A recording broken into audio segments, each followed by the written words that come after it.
Good afternoon, everyone.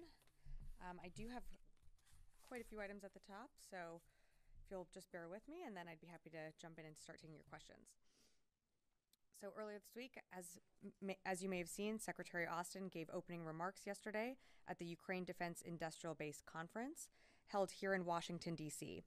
The conference connected relevant U.S. and Ukrainian industry and government representatives to discuss initiatives that could enhance Ukraine's defense industrial base and build on momentum generated by a successful event Ukraine hosted in Kyiv in September 2023, all of which signals strong U.S. support for enhanced industry partnership. As part of the conference, Dr. Bill LaPlante, Undersecretary for Acquisition and Sustainment, convened the 8th meeting of the National Armament Directors under the auspices of the Ukraine Defense Contact Group today. The meeting is being held here at the Pentagon, the first time the forum has convened here in the United States. This meeting brings together more than 40 nations, NATO, and the European Union to engage on industrial base and sustainment challenges in support of Ukraine, both for their immediate requirements while also supporting Ukraine's long-term defense and national security needs. Later in the day, Secretary Austin hosted Ukrainian Minister of Defense Umerov for a bilateral meeting. Secretary Austin highlighted the department's ongoing activities to meet Ukraine's urgent requirements, including the announcement of the 52nd tranche of security assistance from DoD inventories for Ukraine. The package included additional air defense capabilities, artillery ammunition, anti-tank weapons, and other equipment to help Ukraine counter Russia's ongoing war of aggression. This package utilized assistance previously authorized for Ukraine during prior fiscal years under the Presidential Drawdown Authority, but it is critical, as you all know, that Congress pass the President's National Security Supplemental Request to ensure we can continue to support Ukraine. Security assistance for Ukraine is a smart investment in our national security because it helps prevent a larger war in Europe while strengthening our defense industrial base and creating skilled jobs back home here for the American people. And without additional funding, the department may soon reach a point where it can't sustain the current level of security assistance support to Ukraine.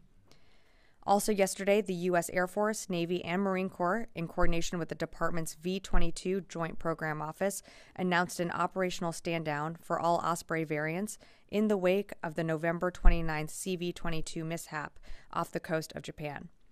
This action is being taken out of abundance of caution while the AFSOC investigation is conducted. As each service conducts operational safety reviews within their fleets, each will reevaluate their respective grounding bulletins and then determine timelines for resuming flight operations in close coordination with the Joint Program Office. We'd also like to thank the government of Japan for all their assistance in the search and recovery efforts throughout this incident, and we will continue to work with them on sharing information and safety procedures during the investigation. Of course, our thoughts remain with the families of those airmen who were lost. Air Force Special Operations Command is investigating the CV-22 mishap, and I'd refer you to them for any additional questions. Switching gears to Congress, earlier this week, the Senate confirmed over 420 of our highly qualified general and flag officers. These holds have dragged on for months, degraded our military readiness, and forced far too many of our military families to put their lives on hold and endure even greater sacrifices. And while this was welcome news, we still have dozens of officers that still have had holds placed on them, some of whom are 4 stars. We urge the Senate to confirm the remainder of our qualified military leaders as soon as possible so that we can have our team in place to meet this critical moment for our national security. And shifting gears again, next week, Deputy Secretary of Defense Kathleen Hicks will visit locations in Silicon Valley, California. She will visit the Defense Innovation Unit, where she will meet with DIU personnel who are accelerating the U.S. military's adoption of commercial technology to strengthen national security, and she will also receive an update on DIU projects through a series of capabilities demonstrations. She will also meet with a wide range of industry leaders to discuss the department's Replicator initiative, discuss innovation across the department, and see demonstrations of AI-powered autonomous technologies. And just one more item. Earlier today, Secretary of Defense Lloyd Austin called His Royal Highness Prince Khalid bin Salman, Saudi Minister of Defense, to discuss Houthi threats to freedom of navigation in the Red Sea. We will have a readout coming shortly if you don't already have it in your inbox. And with that, I'd be happy to open up to some questions. Tara, do you want to start us off? Hi, Sabrina. First on the Osprey, The Osprey makes up a sizable portion of the Marine Corps air fleet.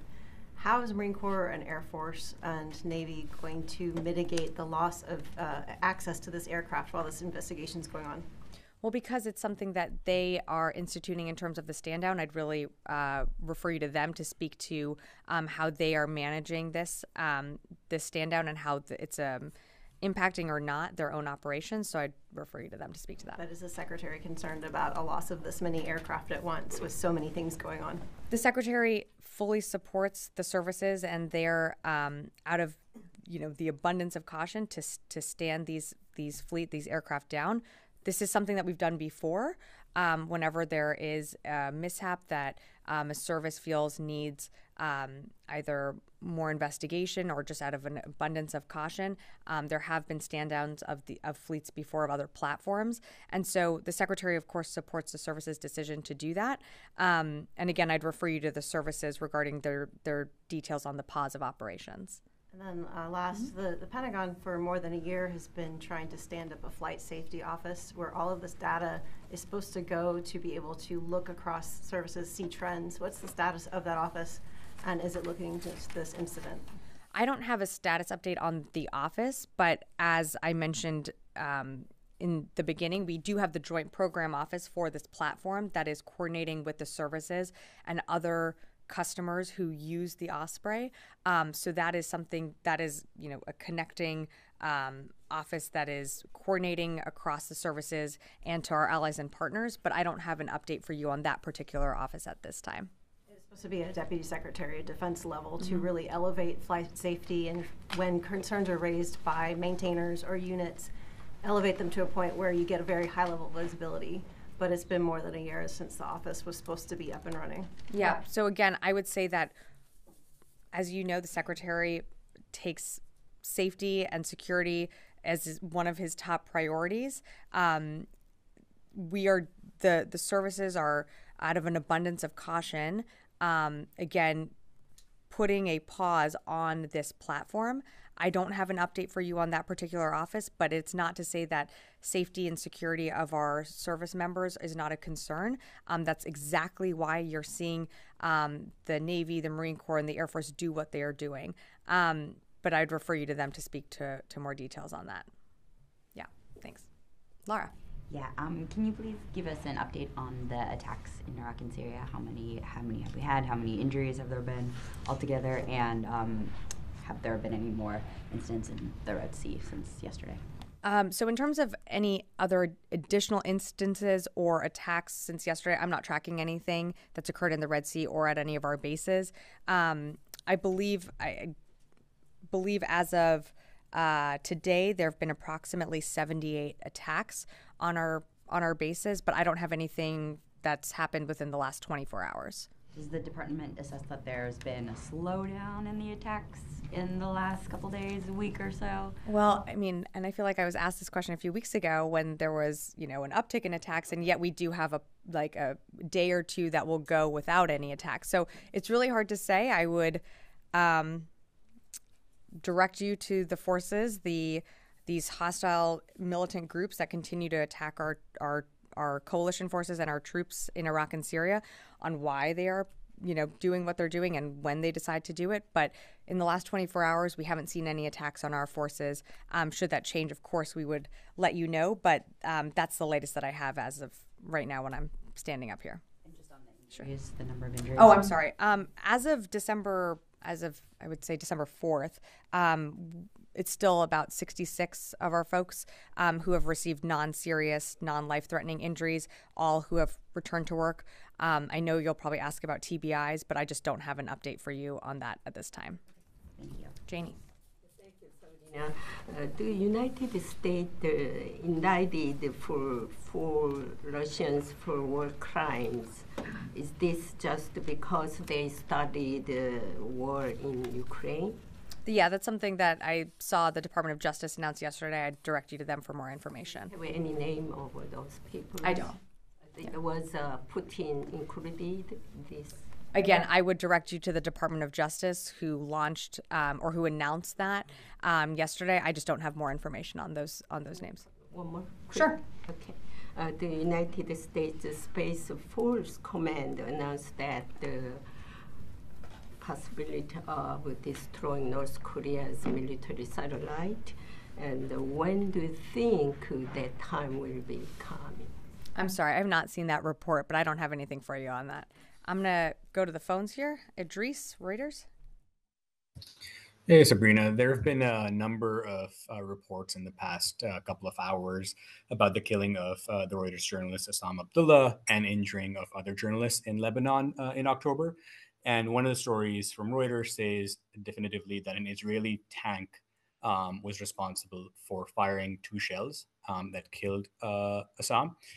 Does the DoD have an independent assessment of what happened that day? Secondly, have you talked to the Israelis about the killing? And thirdly, do you believe Israel kills journalists as a matter of policy? Thanks, Idris. So in terms of an independent assessment, I just don't have that for you at this time. I have seen the reports out there, but that's not something that we've been able to assess independently here in the building. Again, I think you've seen with all of our readouts that the Secretary has had with Minister Gallant, with other senior leader engagements from across this administration, we continue to urge Israel to conduct its operations in a targeted manner as it is seeking out and addressing a brutal terrorist organization within Gaza. We continue to urge Israel to uphold the laws of armed conflict and humanitarian law and the protection of innocent civilians, which includes members of the press. And so that's something that has come up, that we've talked about publicly. It has come up privately as well. And I'll just leave it at that. Constantine, Military Times. Thanks, Sabrina. I wanted to, going back to the Osprey, in August, you said that the department has confidence in the Osprey as a platform. Given everything that's come out this past week, is that still true? Is that still an accurate statement? Well, thanks, Constantine, for the question. And I think as you heard me say to Tara earlier, again, we've seen this done before with other platforms. Out of an abundance of caution, the Air Force, the Marine Corps, and the Navy are standing down their Osprey fleet. I would direct you to the services to speak to of when they're going to be back up in the air. But as you can understand, there will always be an inherent risk in military aviation. And to mitigate that risk, we will continue to maintain the high level of operational standardization for all of our pilots and for all of the crew. As you probably know, the Osprey is one of the premier assault aviation systems that we have. It is versatile, its speed and its vertical lift capabilities are not met by any other platform existing in fixed or rotary wing platforms. And so it's an incredibly useful platform for all of our services to use. Again, out of an abundance of caution, there has been a stand down, and I would direct you to the services for when those will be back up in the air. All right. I will take one more from the phone, and then I'll come back in the room. Chris Gordon. Thanks, Sabrina. Senator Warren expressed concern during a Senate Armed Services Committee hearing yesterday about too many service members are receiving lasting injuries or losing their lives due to accidents. Does the Pentagon share that view? And what can be done to make training safer broadly? Does the department need to review training accidents in whatever form, aviation or other? Well, thanks, Chris, for the question. Well, as you can see, I mean, the Air Force is doing an investigation right now into the mishap that happened off the coast of Japan. Safety, security of our personnel, whether it be in our Air Force, our Army, our Navy, our Marine Corps, we take that very seriously. That's something that the Secretary, I know, is a priority for him. And so we are evaluating anytime that there is a mishap and there's an investigation, taking the lessons learned from that and applying it and making sure that safety protocols and procedures are followed and enhanced if need be. All right, I'm going to come back in the room. Tom. Thanks, Sabrina. Quick 2 questions. One on the Osprey. Do the services have the ability to do a stand down independently, or does that have to be service-wide? They can do it independently. Yeah. So, thanks. And the second question, unrelated to Osprey, the president of Guyana yesterday said that he's requesting possible U.S. military support because of Venezuela's referendum and the oil fields. This is not getting ahead of a decision, but this is the clarification. Would such a request stay at Southcom, or would it have to come to the Pentagon? How does that work? Well, of course, any decision, whether it's requesting military support, of course, would originate at the COCOM and then, of course, flow up through OSD. Thank you. Great. Fadi. Thank you, Sabrina. I want to go back to Idris' question. So, Sure. so this is you said you saw the report. I guess you're talking about the Human Rights Watch and Amnesty targeting Reuters photographer, my late friend Issam Abdullah, and 6 other journalists, including Al Jazeera and AFP. This incident happened in Lebanon. It didn't happen in Gaza, where Hamas exists. According to the reports, it was deliberate and it amounts to a war crime. In addition to these discussions, does the Secretary support accountability when it comes to the killing of Issam Abdullah and the targeting of these journalists? Well, first, Fadi, I'm so sorry. I had no idea that you knew this journalist, and of course, our thoughts on behalf of the department are with you and, of course, the family. Look, we are in constant communication, near daily communication, with the Secretary's Israeli counterparts, and also here from senior levels engaging with the Israeli government. You've seen all types from the Vice President's office. Her national security advisor was just in the region as well, engaging with his Israeli counterparts to discuss what is happening within Gaza and around Israel. We do not want to see this conflict spread out into a wider regional conflict. As you know, we've sent and surged assets into the region to bolster our deterrence and send a message that we do not want to see this conflict widen. And that also means any conflict or clashes along the northern border. I've said it before and I'll say it again. The targeting of innocent civilians is something that we take very seriously. And so we are, in all of our conversations with the Israeli government, urging that they always take into account innocent civilians as they are conducting their operations against a terrorist organization that is Hamas. Okay, and thank you. On a separate issue, Israeli forces announced yesterday that they have received so far almost 10,000 tons of equipment and ammunition and almost 200 air shipment. Are you able to say whether all of that came from the U.S. or how the proportion of U.S. aid as part of what was announced? I can't say for certain what part is U.S. support. We've been very clear that we're going to continue to support Israel with security assistance through FMS and FMF, and as long as they need that support to conduct their operations against Hamas. But in terms of the announcement that the Israeli government made, I can't tell you what specifically in that package that was delivered was U.S. military assistance. All I can tell you is that we are continuing to support Israel. I'll just leave it at that. Sure. For the future, this is not a question. Yeah. Will you be able to compile the amount of assistance that's been provided, whether in a dollar term or, I don't know, weight or whatever? Yeah, that's something that I know you've asked about. That's something that we're working through. The difference and what makes it difficult is that the way we provide security assistance, let's say to Ukraine, is through coming off of our stock shelves, and it's through the Presidential Drawdown Authority, which is different from the funding mechanisms such as FMS and FMF. We are working on it. It's not that I've forgotten. I certainly haven't. As you know, we've said that we're providing, just broad strokes, Israel with ammunition, precision-guided munitions, and then air defense, of course, as well. Nancy, yeah. Thanks. I just want to start by reiterating Fadi's point. The war is 2 months today, and I think this is information we've been asking for a few weeks. And given that at least part of it is paid for by tax dollars, I just want to reiterate how much we'd like to see that information as soon as possible. I had a question about the Biden administration's announcement earlier this week, kind of issuing a dire warning that if Congress does not pass funding for Ukraine by the end of the year, it could affect resourcing for that war.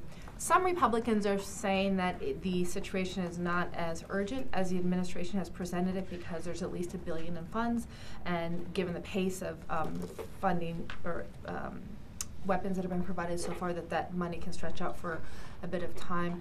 I wanted to know if you could give me a Pentagon assessment in terms of when funds could run out and how urgently this funding needs to be provided for Ukraine. Is there a point where the Pentagon feels without that funding in the next weeks, it threatens the war itself? Sure. So I think the assertion was that Ukraine doesn't need this funding and that they could manage with what we have left. Is that what you were summarizing? The U.S. has enough funding. There's still enough remaining funding that it could last for, it could be stretched out for a few more months, that it's not as urgent as the president presented yesterday. Yeah. He said it needed to be before the holidays. Right. Sorry, I didn't mean to cut you. I would strongly push back against that assertion.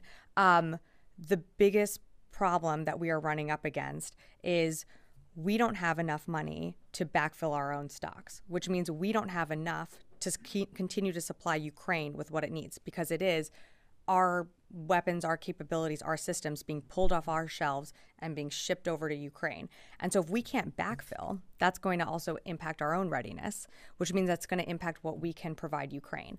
And so I would really push back on that assertion. And, you know, till very recently, we've enjoyed bipartisan support from Congress, and that security assistance has been critical in providing Ukraine what it needs on the battlefield. And I mean, I would just remind you that everyone thought that Putin would take Kyiv in 3 days. And the Ukrainians have done an incredible job of not only defending Kyiv, but then there were other battles that they were continue to push the Russians back, continue to push them into the east and into the south. They are making very good use of our capabilities, and not just ours, allies and partners as well, providing them with the weapon systems that they need. And so you've heard the president say, you've heard the secretary say it, we're in it with Ukraine for the long haul. It's not just about making sure Ukraine has what it needs to defend itself on the battlefield. It's about making sure that Russia also gets the message that it cannot expand into other countries, into other sovereign countries, because that's exactly what Vladimir Putin wants. And, you know, you've seen some support from both sides of the aisle in Congress. I think there's a small majority that oppose sending more funding for Ukraine. We're working through that. We believe that the urgent supplemental request that we submitted to Congress is the right thing for Congress to pass, and we're hopeful that it gets done. And one last topic. Sure. Can we get some sense of the number of sorties that the Ike and Ford strike groups have conducted? Just, I think we haven't had any real visibility on sort of how busy they've been as they have been in the Mediterranean. I'd love, if possible, some data on that. Yeah, we can take that. Yeah, no problem. Yes, over here. Thank you. Comparing to the last couple of weeks, there are very few attacks on international force and your force in Iraq. So do you believe it is because of your response to the previous attacks? And if I may add this, do you believe the Iraqi government can protect your forces that are in Iraq at the invitation of the government of Iraq? Well, just as you said, we're in Iraq at the invitation of the Iraqi government. They've been one of our partners in the region and within Iraq in protecting our forces. And of course, the mission, the reason why we are in Iraq, is to ensure the enduring defeat of ISIS. So that the Iraqi military has been a partner in that effort. Look, in terms of the attacks on our forces, I think it's important to remember that it's good that we have not seen attacks on our forces in the last 24 hours. We would like to see that continue. I can't speak to whether that will be the case. I can't predict the future. But I would remind you that when we have decided to respond, it has been deliberate, it has been effective, our strikes have been able to destroy weapons facilities, command and control node, storage facilities that these IRGC-backed groups use. So I think it's important that while we did see a spate of attacks against our forces, they were largely not successful with minor damage to infrastructure. And so, of course, we'll always respond back at a time and place of our choosing, but I'll just leave it at that. Yes. Thank you. I have two questions on Osprey. Is this the first time for U.S. military to stop flying all Osprey variants at the same time? My second question, can you give us a sense of a rough time frame of how long the stand down will last? Is it likely to be a matter of weeks and months rather than days? I'd refer you to the services to speak to how long this stand down will last. In terms of if this has been the first stand down, this has not. We've done this with other platforms. We've done it with the Osprey before, but I'd let the services speak to that. Thank you. Yeah, and then I'll come in the back. Thank you. It's Osprey again. Sure. Why did it take a week to, reach the decision of stand down? Well, again, we started conducting the investigation as soon as the November 29th mishap happened. As the investigation was being conducted, the Air Force felt the need to issue that stand down. But for more information, I would direct you to the Air Force to speak to that. One before spray. What is the potential material failure that was indicated in the preliminary investigation? Could you give us a kind of more specific or clarification? I unfortunately don't have more information. I would direct you to the Air Force to speak to that. Again, this is an ongoing investigation, so I certainly wouldn't want to get ahead of that at this time. Yeah. Thank you, And then I'll Sabrina. come in the back. As you mentioned at the opening when you came, that there's a call between Secretary Austin and his Saudi counterpart, and they were talking about the Houthis. So today, the NSC coordinator, John Kirby, he said, we are not in an armed conflict with the Houthis.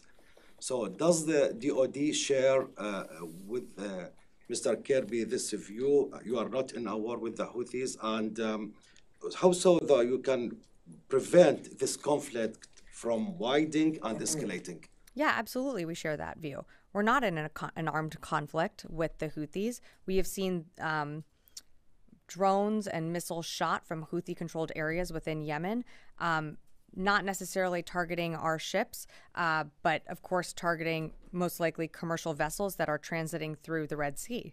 And so part of why we are in the region is to bolster our deterrence, but to also ensure the free passageway of commercial ships that are transiting through one of the most vital waterways in the world. And so, yeah, no, I completely agree with what Mr. Kirby said earlier today. We don't seek conflict. We don't want to see this widen out to a regional war or into the larger region. And that's why you've seen the Secretary make the decisions he did to send 2 carrier strike groups, one in the Eastern Med and then one, of course, in the CENTCOM area of responsibility, to deter, to send the message of deterrence, to send a message to Iran and its proxies who would want to inflict, whether it's damage or harm to U.S. forces in Iraq and Syria, or disrupt commercial commerce in the Red Sea and in the region.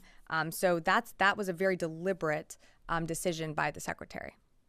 Yeah. Yeah, thank you. So just to circle back on Ukraine, the Ukrainians admitted that the counteroffensive has failed. Do you agree with that assessment, and do you believe the war is a stalemate? And then how do you think the Ukrainians can break out of that? Does more money and weapons help, or do you think they need a new strategy? I think your summary is a bit short. I don't think that they would say it's failed. We have seen them make progress in the counteroffensive. It might not be the gains that they want to be making every single day, but there is incremental progress. I think that's important to remember. I'd let the Ukrainians speak to their own operations and how they can change what they need to do for the next phase of the war, which is entering into winter.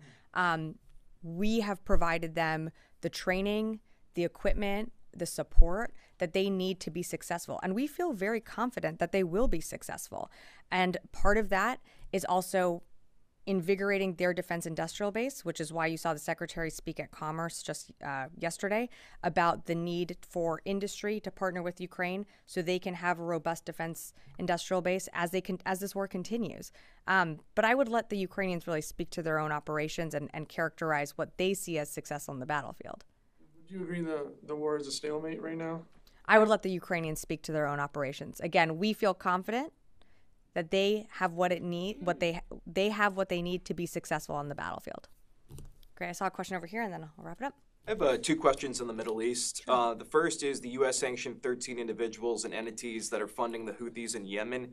Do you believe that will slow down the amount of attacks that we're seeing in the Red Sea in that region over the coming weeks, or is that something that'll be more long-term in slowing them down? And then secondly, what is the Pentagon's assessment of Israel's campaign to eliminate Hamas in Gaza?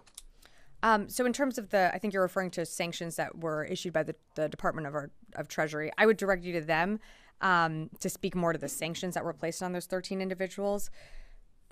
Look, when you're hitting a financial network that has obvious effects, I can't predict that slows down or stops any attacks. We can only continue to send the message that we do not want to see this war or a war widen into a regional conflict, and we will continue to respond should our commanders of our ships feel the need to in self-defense. And I'm sorry, your second question. What's the current assessment of Israel's campaign to eliminate Hamas in Gaza? Oh, sorry. Look, I'd let Israel speak to that. We continue to engage with the Israelis on their targeting of a terrorist organization in Gaza. We are talking to them. The secretary is talking to Minister Gallant on an almost daily basis still, getting updates, but also voicing support and concern where he needs to. Did I see one more question? Nope. Yes, one in the back, and then we'll wrap it up. Thank you. Adrian Montazos from Televisa. So, Director Ray from the FBI said a few days ago in a hearing on the Judiciary Committee in the Senate that the United States, especially the FBI, is seeing alerts, terrorist alerts, that are unprecedented. And he even compared them or accepted the comparison to what the United States was seeing before 9/11. Do you coincide with that? Are you also worried or are you concerned about an unprecedented level of terrorist threats, not only inside the United States, but also to United States interests abroad? I would let the Department of Justice really speak to that, and the Department of Homeland Security speak to the level of terrorist threats within the United States. That's not something this building can really speak to. Of course, we always monitor threats around the world, threats to our partners and allies, and threats to our interests abroad. That's something that we're going to continue to do, but I don't have anything to announce or read out in terms of anything that we've observed that would change our behavior. All right. Thank you very much.